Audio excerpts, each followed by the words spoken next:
Welcome to Off the Beat, brought to you by SBI Mutual Fund. I'm Jagu, and this is the space where we track down people who have left fabulous corporate jobs and are now pursuing their passion.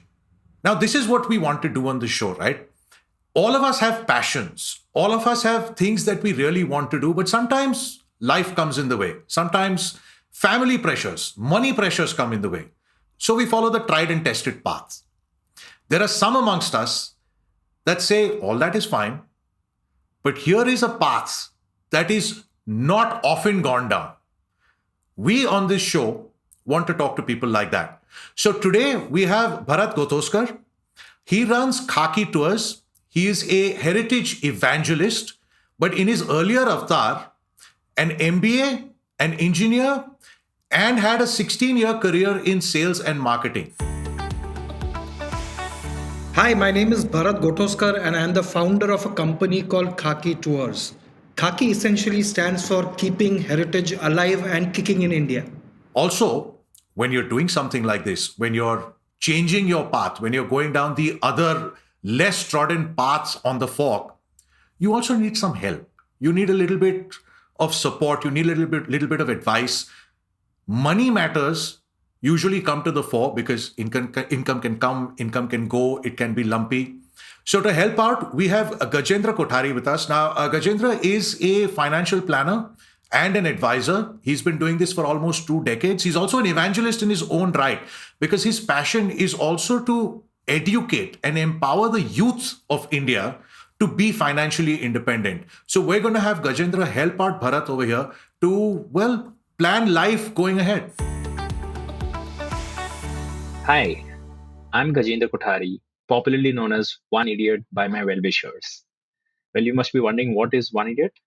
The idea of being one idiot is to accumulate 100 crores before I turn 50 and to inspire youngsters that they can also achieve financial freedom by starting slow and steadily. Guys, welcome to the show and thank you so much for doing this. Welcome. Bharat, let me come to you first. You're a nice Bombay boy. You did the engineering, you did the MBA, almost a decade and a half, more than that, you have worked with Pidilite, with Mahindra, with Godrej. And then at some point you got up and said, ye sab to theek hai, but what is happening to my city? What drove that thought? Because there's enough people with passion, there's enough people who love heritage, who love and enjoy history, but you've taken it much more than a step further. Tell me about that turning point. So I wouldn't say it was one night I got up and suddenly decided that I want to do this. This is something which was there in my mind for a long time, probably more than 2 decades, right? So since my engineering days, so before I became an engineer, I actually wanted to be a conservation architect. I was very passionate about old buildings. They should be restored. And I thought that's what I will do. But then, of course, you go with the flow, right? You reduce your risk as much as possible. So engineering, why people rush for doing engineering is because it's risk-free comparatively. Naukri to milta hai, you know. So that's the reason you tend to take the safest path. That's what people advise you throughout your life. Take a safe path, right? Do engineering. Everybody does engineering. You do engineering. Everybody does MBA. You do MBA. So that's how you go with the flow. But throughout that period, it was there in my mind. So about 2.5 decades ago, I wrote a letter to the Times of India editor talking about the fact that in Mumbai, we need to have conserve beyond the fort area. Fort and Kolaba is something that people look as a heritage. The rest of Mumbai, they don't look at it as heritage. So that has to be conserved. I wrote that letter, which was published, which gave me a lot of satisfaction that there's somebody who's listening to me. One. And when I did my... Now, I have to ask you this. 2.5 decades ago means we're still in college. Yeah, I was in college. I was doing my engineering at that. And you're still actively thinking about these things at that point? Yes. Okay. So what was the response? I say Khaki is the sleeper cell which was there in my brain. It took 2 decades for it to come out. But Khaki is also an interesting acronym. Yes.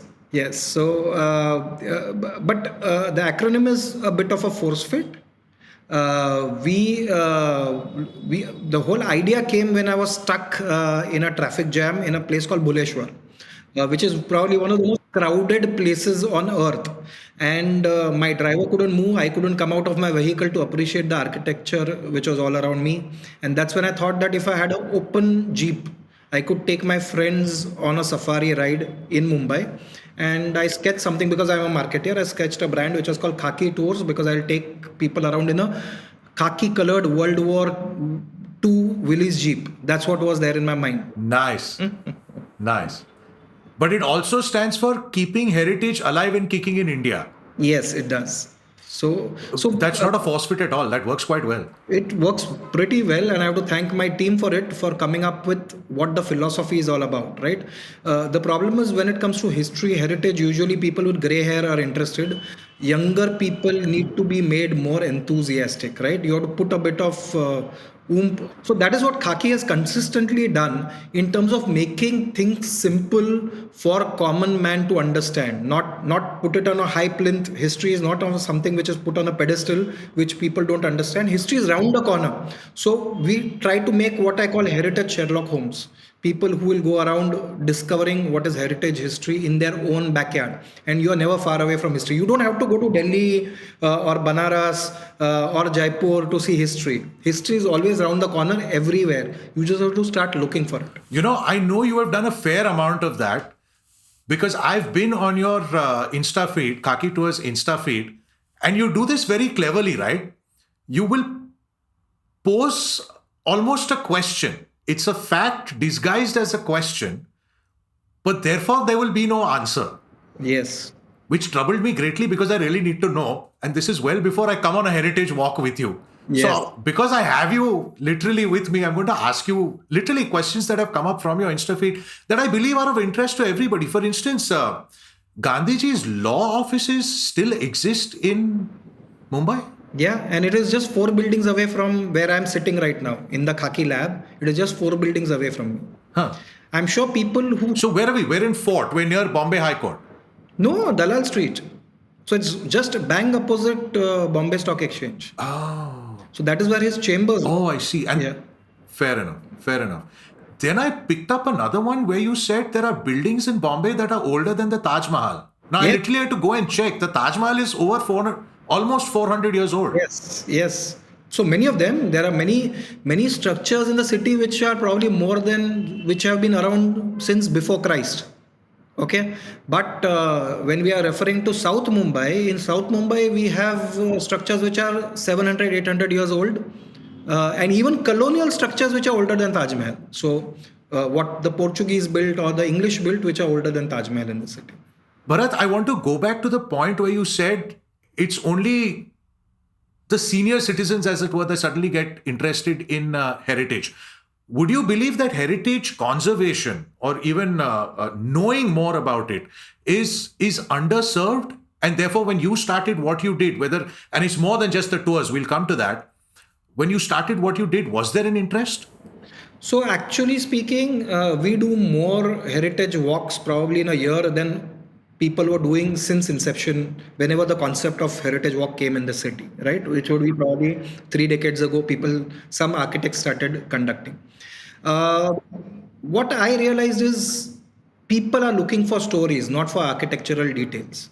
Yeah, common man is interested in not interested in architectural detail, getting into stories, and that is what makes buildings alive. So, Bharat, there's also the tours, but there is also heritage conservation. And if I'm not mistaken, a separate part of the Khaki organization, as it were, also looks at that. What do you do over there? Because conservation, most people think, is up to the government. Yeah. No. So when I did my MBA, my final year project was about heritage marketing. So I genuinely believe that government cannot conserve everything. And if things have to be conserved, it is tourism which will pay for it. Which means if tourists have to come, they have to be incentivized. Yeah, there should be incentive for them to come. So create an environment where tourism will pay for conservation. And that's why we created something which is known as the Khaki Heritage Foundation, which is a not-for-profit organization which is supported by Khaki Tours as well as through donations. And does Khaki Tours now expand to other cities also? We potentially would have by this time had it not been for the pandemic. So the pandemic was a rude spanner thrown into the spokes of the khaki wheel, but hopefully things will be back to normal soon. Okay. Now, I know that you've left a fantastic career, a cushy job, and you moved into literally your passion. But now, being passionate and being a guide on a walking tour or running an organization that does that doesn't make that much money.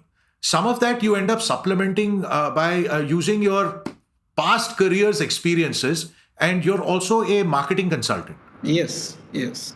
Was there any family resistance? I mean, I know your wife has supported you, but I mean, we're all part of Indian Desi families. Everybody has an opinion, everybody weighs in. Did you have to deal with any of that? Generally, family was very supportive of what I did, but as my daughter grumbles sometimes, earlier you used to be busy on weekdays, and weekends you could spare time for us. Now you are busy on weekends as well as weekdays. So This is true. that As we know, when someone follows the path that you have taken, you don't do this for the income, but somewhere at the back of your mind, it plays a part.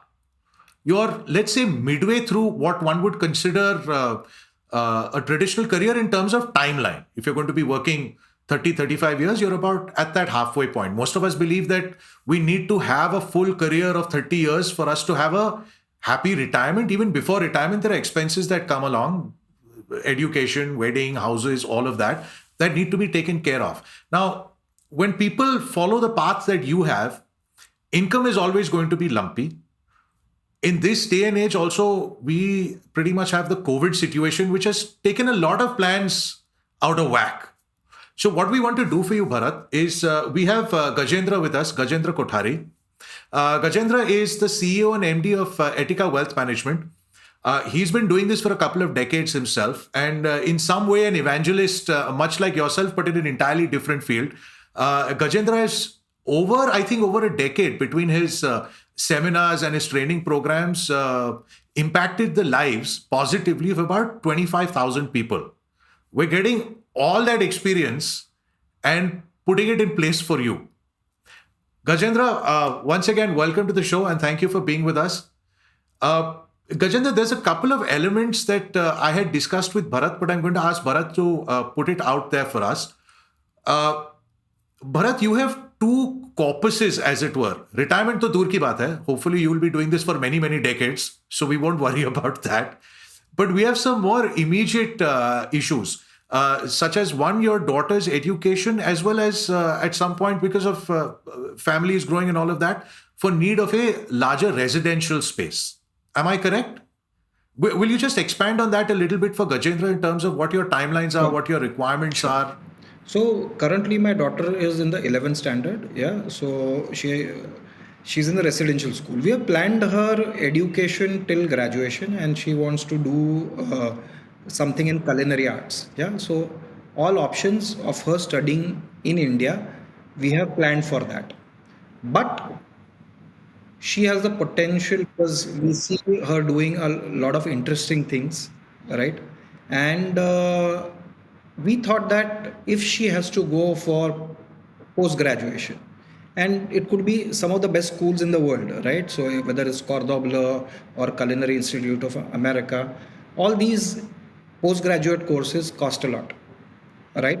So how do we create a corpus that, because I always keep on telling my daughter, instead of leaving behind a legacy in terms of property, gold, diamonds, I would rather give you the best education in the world, and that should be the legacy for you, right?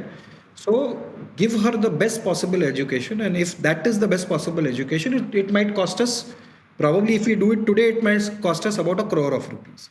So I don't know, 4 years down the line, 5 years down the line, whenever she plans to do, what would be the cost at that point of time.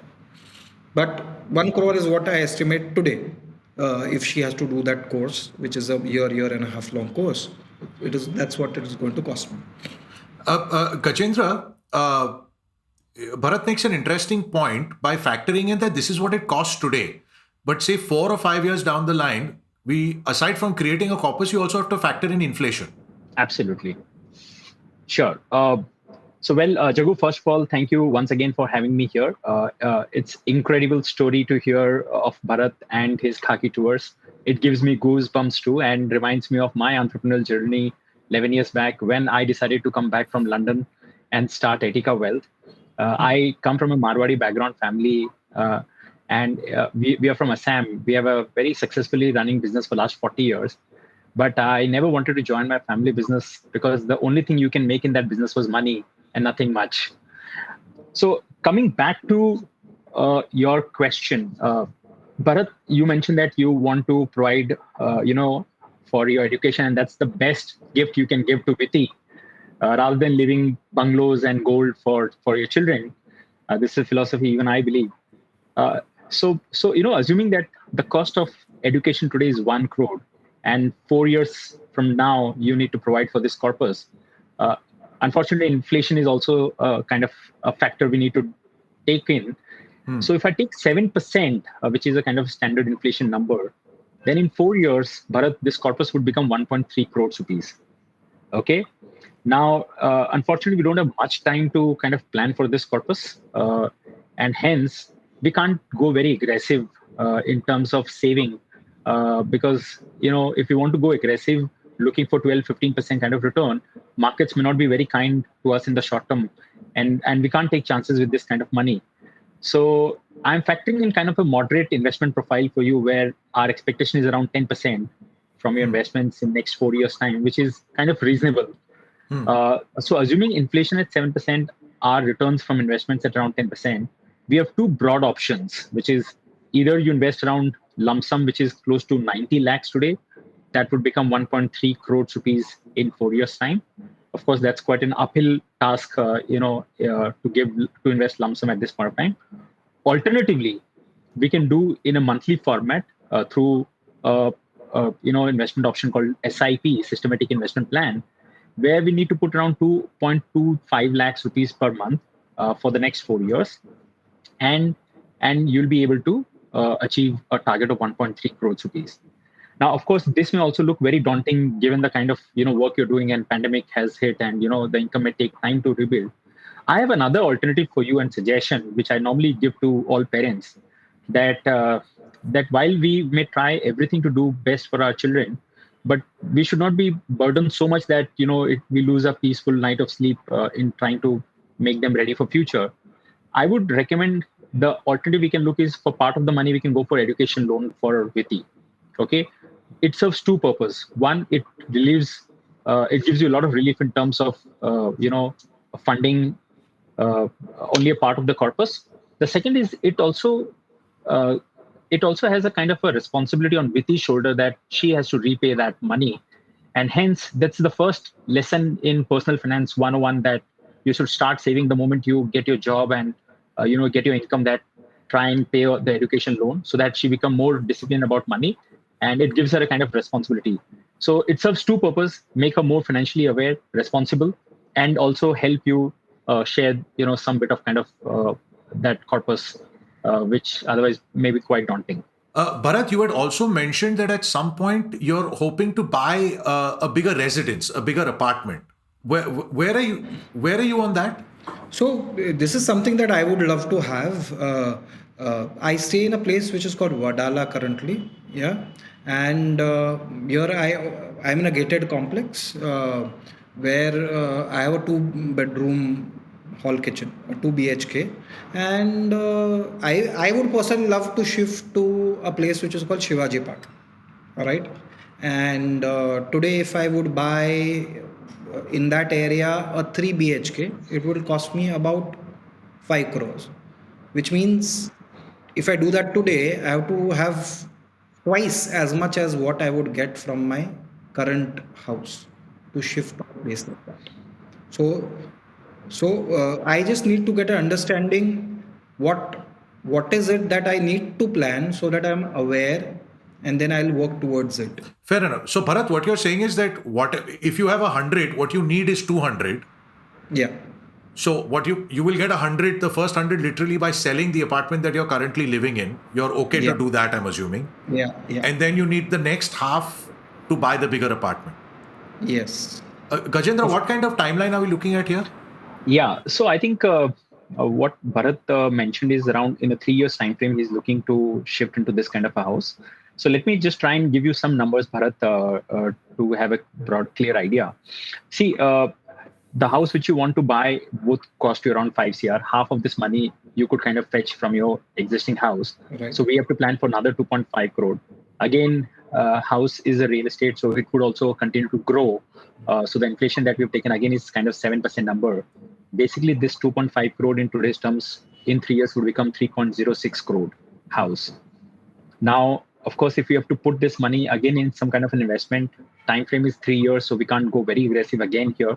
So again, I'm expecting 10% kind of return, which means we need to put in 2.3 crore lump sum today, which would then become 3 crore in 3 years, or do a monthly investment of 7.33 lakhs per annum. Now, this can be very, very daunting. If I add the education goal of 2.23 lakhs per month and 7.33, it almost becomes 10 lakhs a month, which is very, very a high number. Now, again, I have a couple of suggestions for you here, a kind of out of the box kind of ideas. The first being, unlike education goal, education goal can't be shifted, right? It has to be achieved in that time frame.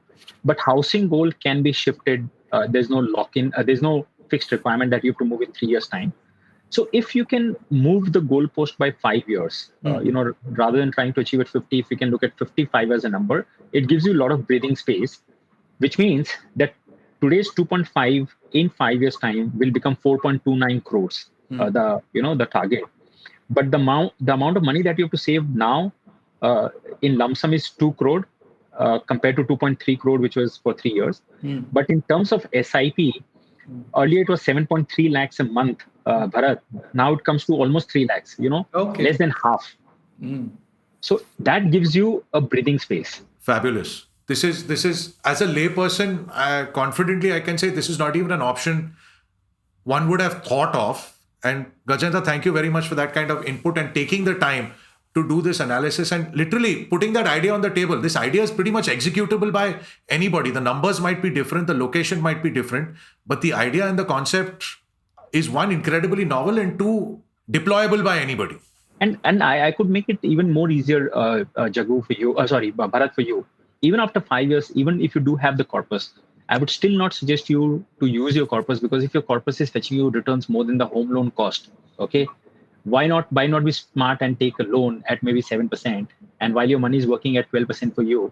Yeah. So you get tax breaks, you don't have to pay everything at lump sum, and so these are some of the things which traditionally people don't look at it. Jaggu, it's very interesting that he's Marwadi, so he has a Janam Gutti of how to do business.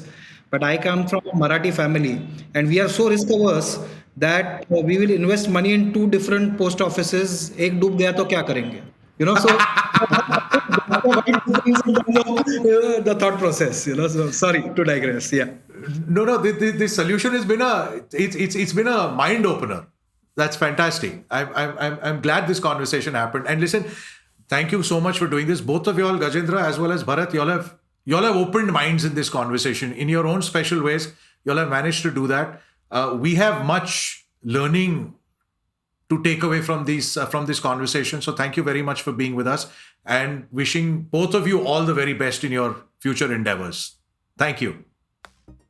That was our first episode of Off the Beat, brought to you by SBI Mutual Fund. We're going to be doing many more of these. We want to explore people who are following their passions, get their insights, be able to help them with innovative financial solutions. All of that will be happening right here on Off the Beat. Come back for more.